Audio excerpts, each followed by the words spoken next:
ఈ వారం రోజుల్లో జరిగిన అంతర్జాతీయ వార్తా విశేషాలను మీకు అందించే వసుధైక కుటుంబం కార్యక్రమానికి స్వాగతం. పశ్చిమాసియాలో యుద్ధం ప్రారంభమై నెల రోజులు దాటుతున్నా యుద్ధం ముగించే దిశగా ఎటువంటి చర్యలు కనబడట్లేదు. అయితే ఈ యుద్ధంలో భిన్న ప్రకటనలు వెలువడడం, అమెరికా విజ్ఞప్తి మేరకు యుద్ధంలో పాల్గొనడానికి పలు దేశాలు నిరాకరించడం మొదలైన విషయాలన్నీ ఈనాటి మన వసుధైక కుటుంబం కార్యక్రమంలో మాట్లాడుకుందాం.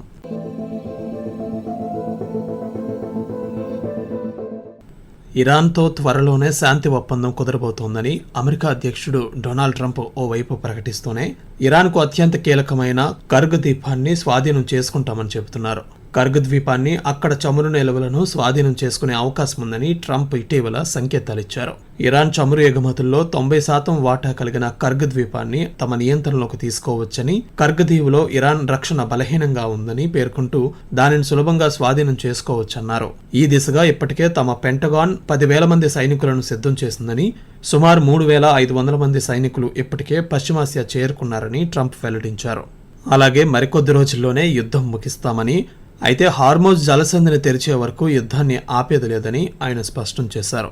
ఇరాన్పై రానున్న 2-3 వారాల్లో భీకర దాడులు చేయనున్నామని తెలిపారు. అయితే ట్రంప్ చేసిన వ్యాఖ్యలకు ఇరాన్ ధీటుగా బదులిచ్చింది. తమపై అమెరికా జరిపే ఏ భూతల దాడినైనా ఎదుర్కోవడానికి సిద్ధంగా ఉన్నామని ఇరాన్ పార్లమెంట్ స్పీకర్ గురువారం ప్రకటించారు. ఇందుకోసం 70 లక్షల మంది ఇరానీయులు సిద్ధంగా ఉన్నారని తెలిపారు. అమెరికా రక్షణ మంత్రి పీట్ హెగ్సెత్ సరికొత్త భౌగోళిక రాజకీయ ప్రణాళికపై కీలక ప్రకటన చేశారు. ఫ్లోరిడాలో పశ్చిమార్ధ గోళ రక్షణ భాగస్వాములు అనే అంశంపై నిర్వహించిన ఒక సదస్సులో పీట్ హెగ్సెత్ మాట్లాడుతూ, గ్రీన్లాండ్ నుండి Gulf of America, Panama canal వరకు భూమధ్య రేఖకు ఉత్తరం వైపు ఉన్న సార్వభౌమ దేశాలు, ప్రాంతాలన్నీ తమ అత్యవసర భద్రతా పరిధిలోకి వస్తాయన్నారు. అధ్యక్షుడు డొనాల్డ్ ట్రంప్ సారథ్యంలోని అమెరికా ప్రభుత్వం ప్రాంతీయ భద్రతను ఈ మేరకు పునర్నిర్వచించిందన్నారు. ఇరాన్పై చేస్తున్న యుద్ధంపై ఇజ్రాయెల్ ప్రధానమంత్రి బెంజమిన్ నెతన్యాహు సోమవారం కీలక వ్యాఖ్యలు చేశారు. ఇరాన్పై అమెరికాతో కలిసి తాము నిర్వహిస్తున్న ఆపరేషన్ ఇప్పటికే సగం పూర్తయిందని, లక్ష్య సాధన దిశగా వేగంగా ముందుకు సాగుతోందని తెలిపారు. ఇరాన్ వద్ద ఉన్న యురేనియం నిల్వలను స్వాధీనం చేసుకోవడం లేదా తొలగించడంపైనే తాము దృష్టి సారించామని ఆయన పేర్కొన్నారు. ఇరాన్ సైనిక మౌలిక సదుపాయాలను ధ్వంసం చేశామని నెతన్యాహు వివరించారు. తాము ఇప్పటి వరకు జరిపిన దాడుల్లో ఇరాన్కు చెందిన క్షిపణి వ్యవస్థలు, ఆయుధ తయారీ కర్మాగారాలపై దాడులు చేశామని వెల్లడించారు. ఈ చర్యలతో ఇరాన్ కార్యక్రమాలు గణనీయంగా వెనక్కి తగ్గాయని నెతన్యాహు పేర్కొన్నారు. ఇరాన్ అణ్వాయుధాలను తయారు చేయడానికి ప్రయత్నిస్తోందని, వాటిని అమెరికా నగరాలపై వినియోగించే సామర్థ్యాన్ని కూడా పెంచుకుంటోందన్నారు. ఈ పర్యవసానాన్ని నివారించడమే ఈ యుద్ధం ముఖ్య ఉద్దేశమని నెతన్యాహు స్పష్టం చేశారు. పశ్చిమాసియా యుద్ధం నేపథ్యంలో ఇరాన్ కీలక నిర్ణయం తీసుకుంది.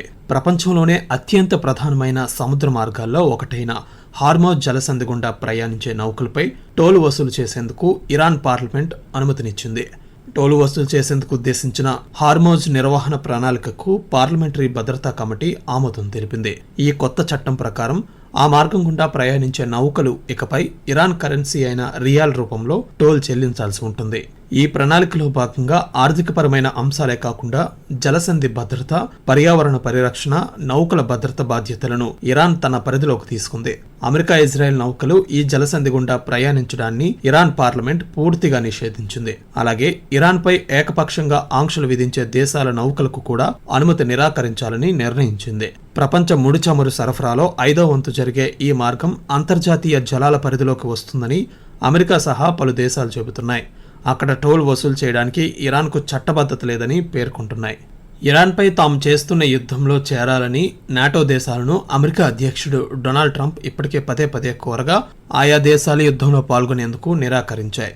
దీంతో ఆ దేశాలపై అసహనం వ్యక్తం చేసిన డొనాల్డ్ ట్రంప్ బ్రిటన్, ఫ్రాన్స్ దేశాలకు అవసరమైనప్పుడు తాము అండగా నిలిచామని, కానీ తమకిప్పుడు అవి సహకరించడానికి నిరాకరిస్తున్నాయన్నారు.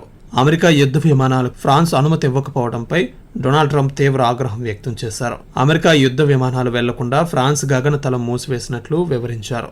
ఫ్రాన్స్ చర్యలను తాము కూడా గుర్తుంచుకుంటామని ట్రంప్ ప్రకటించారు.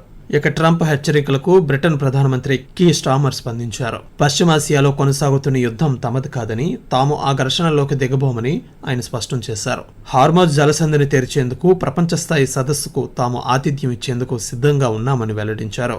హార్మోజ్ జలసంధిని తిరిగి తెరిచే అంశంపై త్వరలోనే ప్రపంచ దేశాలతో దౌత్యపరమైన సదస్సు నిర్వహించనున్నట్లు కీ స్టామర్ వెల్లడించారు. ఈ సదస్సుకు బ్రిటన్ విదేశాంగ మంత్రి నాయకత్వం వహించనున్నారని తెలిపారు. ఇందుకోసం అందుబాటులో ఉన్న ప్రతి దౌత్య మార్గాన్ని పరిశీలిస్తున్నామని చెప్పారు. హార్మోజ్ జలసంధి గుండా భద్రతను బలోపేతం చేయడంతో పాటు నిత్యావసర వస్తువుల రవాణాను పునరుద్ధరించేందుకు 35 దేశాలు తమతో కలిసి పనిచేసేందుకు ముందుకు వచ్చాయన్నారు. Now, we've already acted alongside other countries to release emergency oil stock at a level that is completely unprecedented. But ultimately, we have to reopen the Strait of Hormuz to ensure stability in the market. That is not a simple task.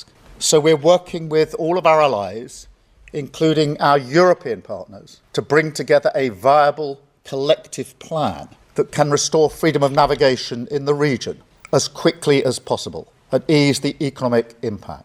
ఇరాన్తో America చేస్తున్న యుద్ధానికి తమ మిత్రదేశాలు మద్దతు తెలపని నేపథ్యంలో Donald Trump మరోసారి కీలక వ్యాఖ్యలు చేశారు. NATO కూటమి నుంచి అమెరికా తప్పుకోవడంపై తాము ఆలోచిస్తున్నామని పేర్కొన్నారు. నాటో కూటమిని ఒక కాగితపు పులిగా ట్రంప్ అభివర్ణించారు. నాటో విశ్వసనీయతపై తనకెప్పటి నుంచో అనుమానాలు ఉన్నాయని, అందుకే ఇప్పుడు ఆ కూటమి రక్షణ ఒప్పందం నుంచి అమెరికాను తప్పించే అంశంపై తాము పునరాలోచన చేస్తున్నామని వెల్లడించారు. ఇరాన్ అధ్యక్షుడు మసూద్ పెజెష్కియాన్ కాల్పుల విరమణ కోరుకుంటున్నారని డొనాల్డ్ ట్రంప్ బుధవారం ఒక సామాజిక మాధ్యమ ప్రకటనలో తెలిపారు. ఇరాన్ చేసిన విజ్ఞప్తికి తాము సానుకూలంగా ఉన్నామని, అయితే హార్మోజ్ జలసంధి తెరుచుకొని స్వేచ్ఛగా ఉన్నప్పుడు మాత్రమే కాల్పుల విరమణ జరుగుతుందని ట్రంప్ స్పష్టం చేశారు. అయితే ట్రంప్ చేసిన ఈ ప్రకటనపై ఇరాన్ స్పందించింది. తాము కాల్పుల విరమణ లాంటిదేదీ కోరలేదని ఇరాన్ విదేశాంగ మంత్రిత్వ శాఖ ప్రతినిధి స్పష్టం చేశారు. ట్రంప్ ప్రకటనలన్నీ అవాస్తవమని, నిరాధారమని ఆయన పేర్కొన్నారు. ఇక అమెరికా అధ్యక్షుడు డొనాల్డ్ ట్రంప్ బుధవారం ఆ దేశ ప్రజలను ఉద్దేశించి ప్రసంగించారు. ఇరాన్ చర్చలకు రాకపోతే ఆ దేశాన్ని రాతి యుగంలోకి తీసుకువెళ్తామని హెచ్చరించారు. ఇరాన్తో యుద్ధం ఇంకా ముగియలేదని, అతి త్వరలో ముగిస్తామని ట్రంప్ చెప్పారు. ఇరాన్లో కీలక నాయకత్వం అంతమైందని, ఇరాన్ నౌకాదళం కూడా పూర్తిగా ధ్వంసమైందని వెల్లడించారు. అమెరికా భద్రత కోసం ఆపరేషన్ ఎపిక్ ఫ్యూరీ అవసరమని ఆయన మరోసారి పునరుద్ఘాటించారు. Thanks to the progress we've made, I can say tonight that we are on track to complete all of America's military objectives shortly, very shortly. We're going to hit them extremely hard over the next 2 to 3 weeks. We're going to bring them back to the Stone Ages where they belong. In the meantime, discussions are ongoing. Regime change was not our goal. We never said regime change. Yet if during this period of time no deal is made, we have our eyes on key targets. If there is no deal, we are going to hit each and every one of their electric generating plants very hard and probably simultaneously. ఇక Trump చేసిన వ్యాఖ్యలను Iran సైన్యం తోసిపుచ్చింది. తమ సైనిక సామర్థ్యాలు దెబ్బతినలేదని, America పశ్చాత్తాపపడి లొంగిపోయే వరకు ఈ యుద్ధం కొనసాగుతుందని హెచ్చరికలు జారీ చేసింది. ఇరాన్ను రాతి యుగంలోకి పంపిస్తామని ట్రంప్ చేసిన వ్యాఖ్యలపైన తీవ్రంగా స్పందించింది. రాతి యుగం నాటి నేరాలను ఆధునిక యుగానికి అమెరికా తీసుకువస్తోందని విమర్శించింది. అలాగే అమెరికాకు చెందిన 5th జనరేషన్ F-35 యుద్ధ విమానాన్ని కూడా తాము కూల్చివేశామని Islamic Revolutionary Guards Corp IRGC ప్రకటించింది. సెంట్రల్ ఇరాన్ గగనతలం మీదుగా వెళ్తున్న F-35 ఫైటర్ జెట్ ను తమ అధునాతన గగనతల రక్షణ వ్యవస్థతో కూల్చివేసినట్లు ఇరాన్ ప్రకటించింది. పశ్చిమాసియా యుద్ధంపై ఆస్ట్రేలియా ప్రధానమంత్రి యాంటోనీ ఆల్బనీస్ స్పందించారు. ఇరాన్ అణ్వాయుధాలు కలిగి ఉండకూడదన్న ట్రంప్ లక్ష్యాలకు తమ మద్దతు ఉంటుందని తెలియజేశారు. అయితే యుద్ధం ముగింపు ఎలా ఉంటుందన్న దానిపై స్పష్టత ఉండాలని ఆయన పేర్కొన్నారు.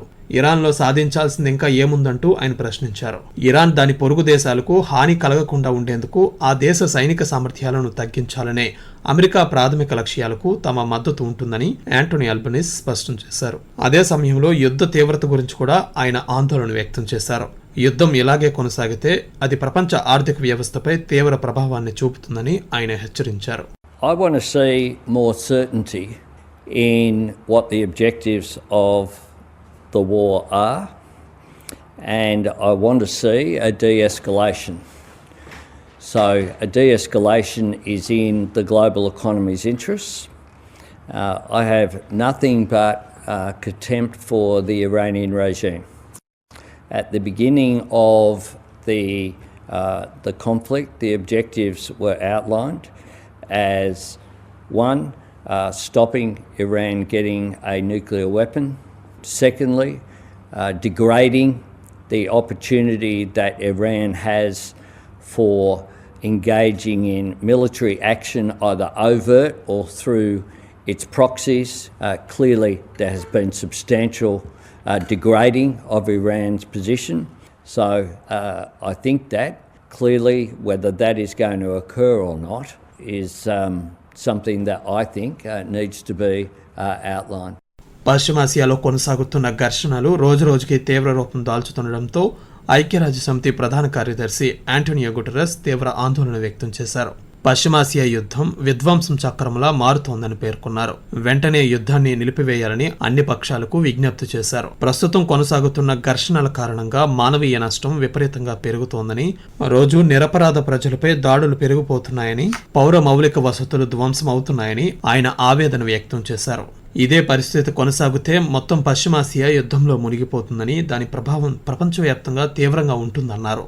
Every day this war continues, human suffering grows, the scale of devastation grows, indiscriminate attacks grow, the target of civilians and civilian infrastructure grows, and the perils to our world grow. The conflict is already being felt everywhere. Look no further than the impact of the denial of freedom of navigation. When the Strait of Hormuz is strangled, the world's poorest and most vulnerable cannot breathe. We see it in the daily lives of people struggling with rising food and energy costs, from the Philippines to Sri Lanka to Mozambique to communities far beyond. Many aspects of the conflict may be uncertain.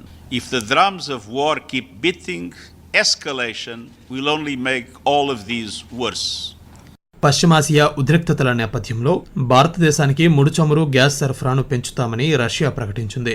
భారత్లో పర్యటిస్తున్న Russia మొదటి ఉప ప్రధానమంత్రి Denis ముంట్రోవ్ ఈ మేరకు హామీ ఇచ్చారు. భారత్లోని రిఫైనరీలకు చమురు, ఎల్ఎన్జీ సరఫరాను పెంచే సామర్థ్యం రష్యా ఇంధన సంస్థలకు ఉందని చెప్పారు. 2025 చివరి నాటికి భారత్కు ఎరువుల సరఫరాను 40% పెంచినట్లు ఆయన గుర్తు చేశారు. రాబోయే రోజుల్లో భారత్ అవసరాలను తీర్చడానికి తాము సిద్ధంగా ఉన్నామని ప్రకటించారు. అణు ఇంధన రంగంలోనూ తమ సంబంధాలను బలోపేతం చేసుకోవాలని ఇరు దేశాలు నిర్ణయించాయి. తమిళనాడులోని కూడంకులం అణు విద్యుత్ కేంద్రంలో కొత్త యూనిట్ల నిర్మాణాన్ని నిర్దేశిత గడువులోగా పూర్తి చేసేందుకు ఇరు పక్షాలు అంగీకరించాయి. 2 రోజుల పర్యటన నిమిత్తం భారత్కు వచ్చిన డెనిస్ మంత్రోవ్ గురువారం ప్రధానమంత్రి నరేంద్ర మోదీతో సమావేశమయ్యారు. వాణిజ్యం, పెట్టుబడులు, ఇంధనం, ఆర్థిక, పారిశ్రామిక సహకారం వంటి పలు కీలక రంగాలపై వీరిరువురు చర్చించారు. అలాగే విదేశీ వ్యవహారాల శాఖ మంత్రి జైశంకర్, జాతీయ భద్రతా సలహాదారు అజిత్ దోబాల్తోనూ మంత్రోవ్ సమావేశమయ్యారు. రష్యాకు చెందిన సైనిక విమానం క్రిమియాలో కూలిపోయింది. ఈ ప్రమాదంలో మొత్తం 29 మంది ప్రాణాలు కోల్పోయినట్లు రష్యా అధికార వర్గాలు వెల్లడించాయి.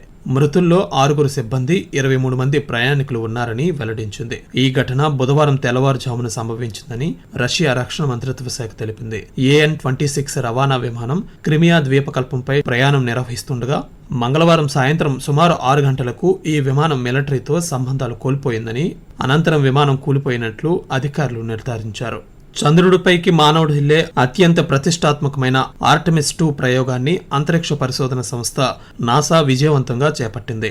గురువారం తెల్లవారుజామున 4:06 ఈ చారిత్రక ప్రయోగం మొదలైంది. ఈ ప్రాజెక్టులో భాగంగా 4 వ్యోమగాములు చంద్రుడి సమీపానికి వెళ్లి పరిశోధనలు చేయనున్నారు. ఈ 4 వ్యోమగాముల బృందం చంద్రుని చుట్టూ 10 రోజుల పాటు ప్రయాణిస్తారు.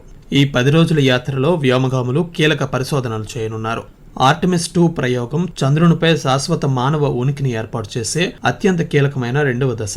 చంద్రుని ఉపరితలంపై మనుషులను దించడానికి ముందు చేసే కీలక పరీక్ష లాంటిది. ఇక ఆర్టెమిస్ 2 మిషన్ విజయవంతంగా భూకక్షను దాటి చంద్రుడి దిశగా ప్రయాణం కొనసాగిస్తోందని నాసా శుక్రవారం ప్రకటించింది. దాదాపు 54 సంవత్సరాల తరువాత మనుషులు భూమి పరిధిని దాటి అంతరిక్షంలో లోతైన ప్రయాణం చేయడం ఇదే మొదటిసారని పేర్కొంది. 1972లో జరిగిన అపోలో 17 మిషన్ తర్వాత ఇలాంటి మానవ ప్రయాణం జరగలేదని నాసా వెల్లడించింది.